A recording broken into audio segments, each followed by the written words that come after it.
بسم الله الرحمن الرحیم. لکه څرنګه تاسو ته پاته دی چې د کې پی کې د سی ایم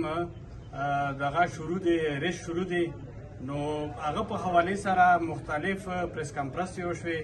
خصوصا د وفاق طرف نه کوم پریس کانفرنس وشو دغه مو ډیر مزاحمت کوو، ځکه چې هغه یو داسې تاثر ورکړ چې د قبایل چې کوم دي هغه دهشتګرد دي او د سی ام چې کوم جوړیږي دا د یو دهشتګردو والا الیکار به وي. دغه مو څوره قبایل دي، خصوصا مو ډسټرک اورګزی د هغه ټول خلک عوام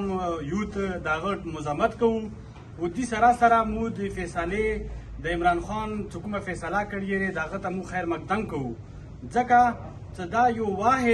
واحد لیډر دی چې دی په فاټا باندې په ایکس فاټا باندې نظیر دی، دغه محرومیانو هغه ته پاته دی. نو دا په فرست ټایم دا یو تاریخي فیصله لري چې هغه یو نوجوان چې کوم دی هغه یو کاسي راوسته او سی ام دپاره منتخب کړ او انشاءالله نیکسټ ټایم به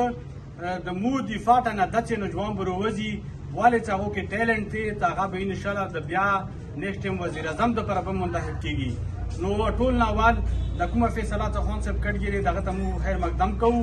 او دغه شکریه ادا کوو او د کوم پریس کانفرنس ته وفاق طرف نه شوی دی او د مو جوړښت د دهشتګردو سره کړی دغه مو په ډېر مزاحمت کوو او په بدو الفاظو سره غندنه کوو. شکریه.